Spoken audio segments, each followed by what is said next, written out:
Let's put our limiting belief under a microscope. I will be happy when blank. Fill in your blank. Is it a bigger salary, calmer mornings, visible abs? And ask, is that statement 100% factual? Will I be happy then? Or is it a prediction that my brain keeps recycling? Welcome to the Choose Better Thoughts podcast. I'm your host, Amanda Doyle, certified life and leadership coach, and I'm here to help you make your complex life feel easy. Every episode, we tackle one subconscious limiting belief. You will leave this space having shifted your mindset to level up your career, embrace a Zen-like style of parenting, and finally savor the life you've worked so hard to create. So pop in your earbuds and let's do some coaching.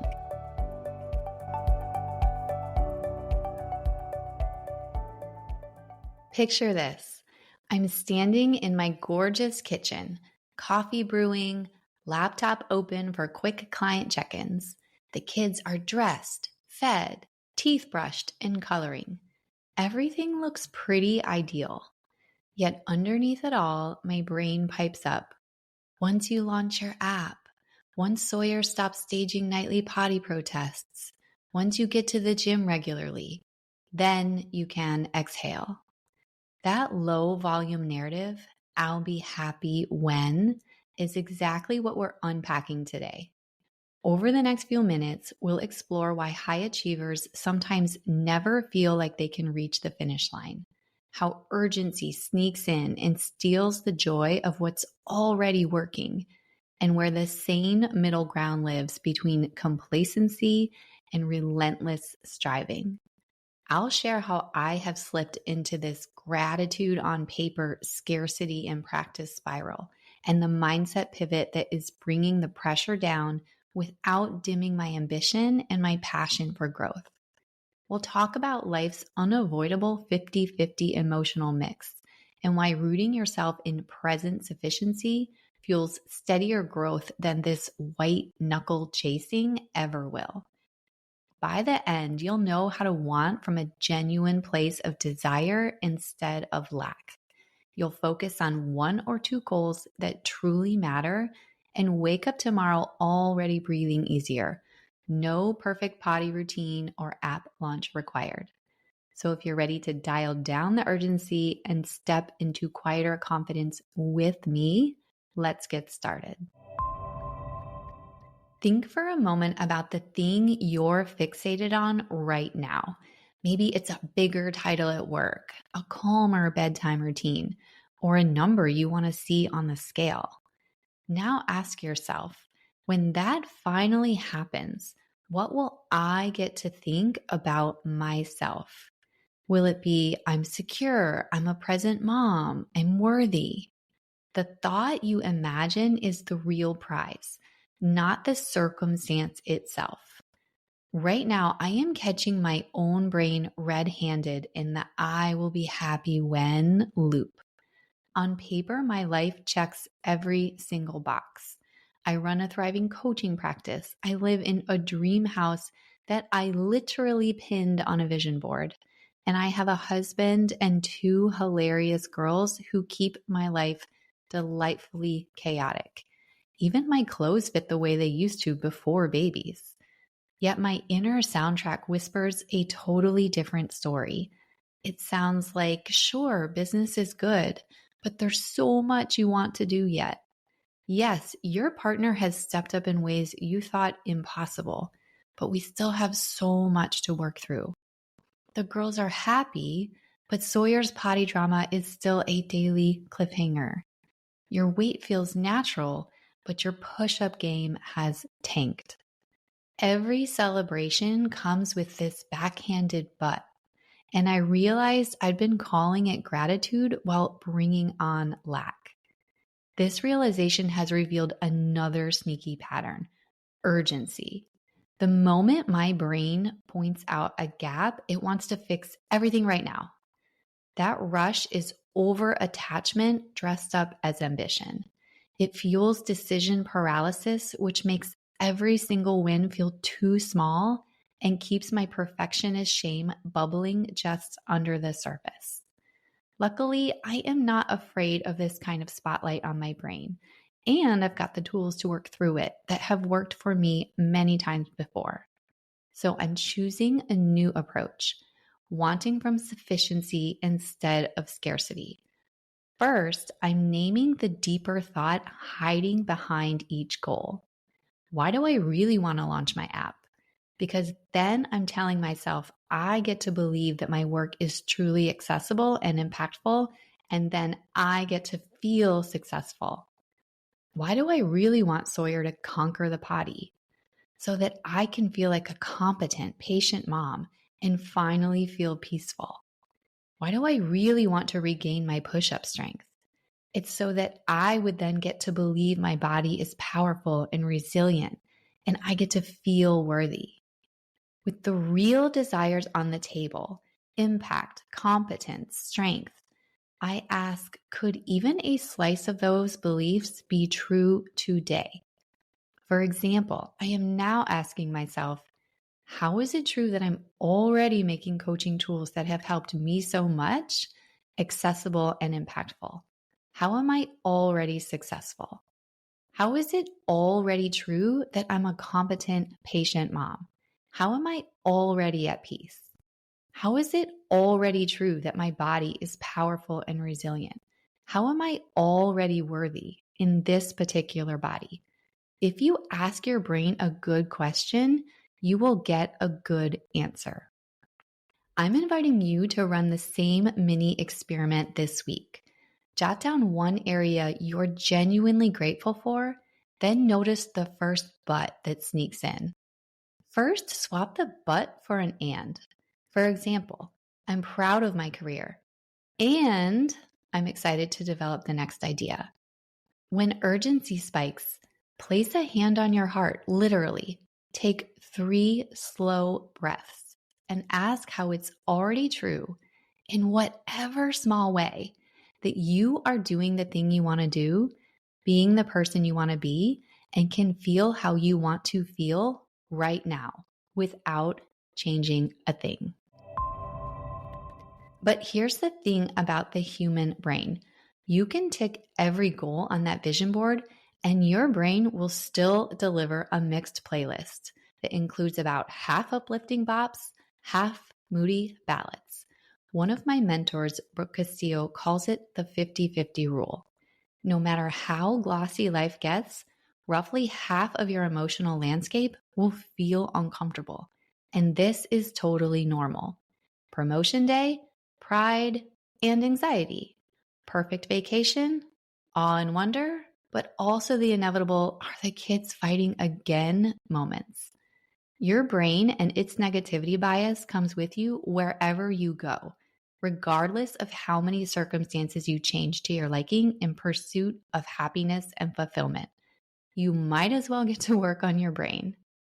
Neuroscience backs this up.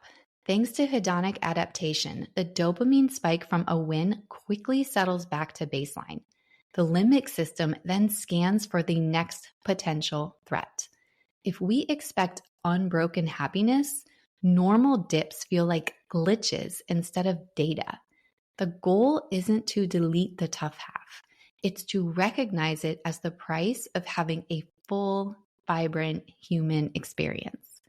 So when you have a quiet moment, grab a notebook and list the circumstances you think will finally do the trick. The raise, the organized mudroom, the number on the scale. And then next to each, write the feeling you expect to feel when you have changed your circumstance. Successful, relaxed, confident.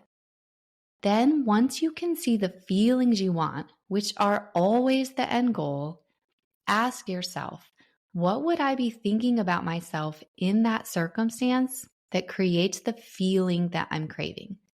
Maybe it's something like, I provide massive value, or our home is calm and welcoming, or even simply, I'm beautiful.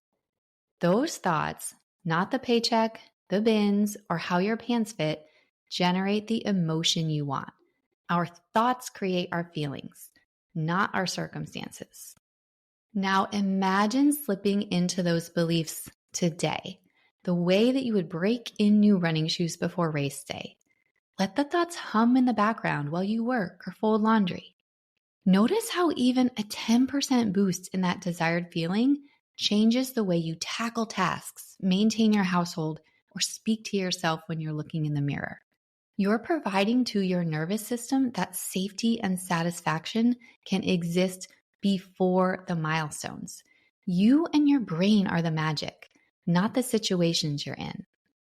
And then when frustration, boredom, or self-doubt pop in, and they absolutely will, greet them like rain on a picnic.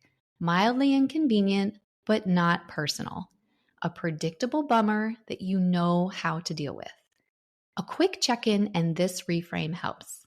Oh, hey, this is the half that reminds me that I'm alive and growing. I'm in the 50-50 emotional experience that will show up no matter how many goals I accomplish. Take 3 slow breaths. This is not a moral failure. It is just weather. Now, let's put our limiting belief under a microscope. I will be happy when blank. Fill in your blank. Is it a bigger salary, calmer mornings, visible abs? And ask, is that statement 100% factual? Will I be happy then? Or is it a prediction that my brain keeps recycling? The quickest way to help your brain make this connection is to audit your own history. Think back to a milestone you once chased, the promotion you landed, the half marathon medal, the first night your toddler finally slept through the night. Remember that electric thrill? And now remember how fast it faded, maybe hours or days or a week, before the next target popped into your view. Neuroscience calls this the progress principle paired with the reward prediction error. Your brain releases a hit of dopamine when effort meets reward. But once the outcome matches the prediction, the spike drops back to baseline. The translation here, the moment the trophy hits the shelf, your brain quietly asks, what's next? Now, this is fantastic for survival and innovation, but it's terrible for lasting satisfaction if we don't intervene. Here's the pivot. Instead of letting your mind rush past the win, deliberately gather proof that pieces of your happiness recipe already exist today. Maybe you're not in the C-suite yet, but you are trusted for major presentations. Maybe bedtime isn't bliss, yet you read 4 pages of Willy Wonka's Chocolate Factory with genuine presence. These micro moments are not consolation prizes. They're evidence that the feeling you crave is already available to you right now. So let's do what I call the already exercise. Step 1. List your future happy circumstances. For each, write the core feeling you expect, security or connection or worthiness. Step 2, turn the lens to now. Ask, how is this feeling already present, even at 5%? Jot every scrap of evidence. Step 3, amplify it on purpose. When you spot real-time proof, for example, your boss praising your judgment or your partner texting thanks for dinner, pause for 3 seconds and mentally label it. This is security. This is connection. You're teaching your neural pathways to linger where good feelings actually live. When a client tells me, I blinked and the last 5 years disappeared, it is rarely because she lacked accomplishments. It's because her brain sped past them. By anchoring to what is already true, you give your nervous system permission to relax into presence. You still set bold goals, but you're no longer giving up today's contentment for a feeling you only think you can experience in the future. Okay, so now it's time to align your actions with your new awareness and acceptance of reality. Picture yourself as the curator of a spacious art gallery. Every someday desire, the title, the backyard pool, the debt-free spreadsheet, whatever it is for you. Imagine these all hanging on a white wall, perfectly lit. Walk your gallery and make a note of everything you want hanging on those walls. Give every dream permission to exist on paper without judging size or money or timeline. This is not a to-do list. It's like a museum of possibilities. Now bring your human brain into the mix. Your working memory can comfortably juggle about 4 chunks of information before quality plummets. When we chase 10 goals at once, the prefrontal cortex starts to triage and everything gets watered down. Pick 1, maybe 2 pieces from your gallery to feature in a spotlight exhibit for the next 3 to 6 months. The rest aren't trashed. They're simply stored in climate-controlled perfection until their season arrives. Choosing less isn't quitting. It's strategic conservation of your neural bandwidth. For example, right now, I have pictures of my specific career goals and my kids' happy faces on my walls. Maybe my husband and I will focus on date nights. Maybe we won't. Maybe I'll get to the gym. Maybe I won't. As you narrow the spotlight down to 1 or 2 priorities, invite this thought into your mind. How is it possible that I can be happy right now in this area without changing anything? Notice how this doesn't scold your ambition. It just loosens that anxious grip. Then ask your brain for evidence. For example, maybe for me, it's the thrill of drafting a LinkedIn post that feels authentic, or a belly laugh during bath time chaos. These small proofs accumulate, kind of whispering that fulfillment is already available in these little micro sips. As evidence piles up, let this sentence root a little deeper. Challenge yourself to see to what extent your body can react positively to the thought, I am exactly where I am supposed to be right now. From this grounded place, growth can start to feel like exploration of something you want, not an escape from something that's not good enough yet. And now onto our final step, something more tangible you can do with your visualization if you want to. Brains love pictures. When you gather images that represent what you want, you engage the visual cortex and prime your reticular activating system, which is the filter that decides which cues in the world deserve your attention. In plain English, pin some images and your mind starts spotting real-life opportunities without you having to do anything. So I think you know where we're going with this. I am prompting you, yes, to make a vision board. Here is a 5-step process you can use. Step 1, collect. Scroll online images of photos that evoke the feeling behind your spotlight goals, like confidence, success, security, or ease. Do not overthink it. Just grab what sparks a tiny yes in your body. I kid you not, I'm living in the house I randomly grabbed from Google a year ago. Step 2, curate. In a Google Doc or slide, feel free to use the digital template linked in the show notes. Arrange 6 to 10 images. I like to have 3 career images, 3 relationship images, and 3 personal health images. No need to overdo it.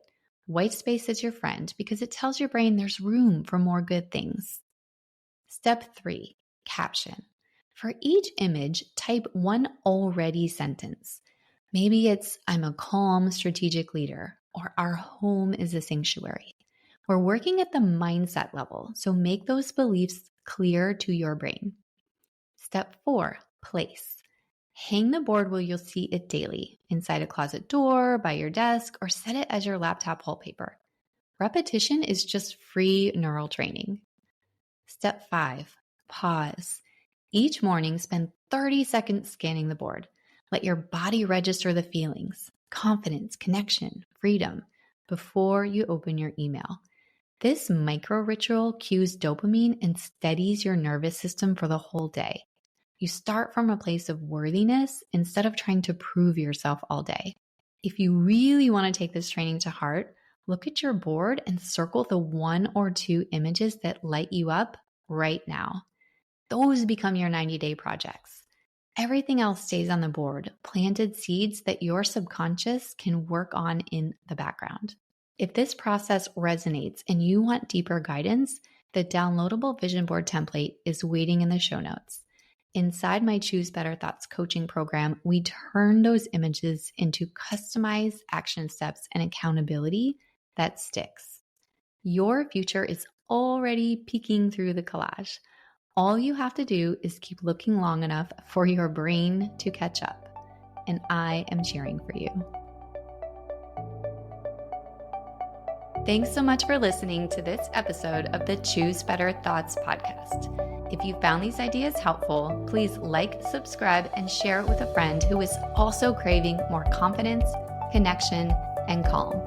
For more free resources and a deeper dive into my step-by-step formula for making your complex life feel easy, head over to my website at choosebetterthoughts.com. Until next time, remember that you're already there, already enough, and your goals are as good as done. You've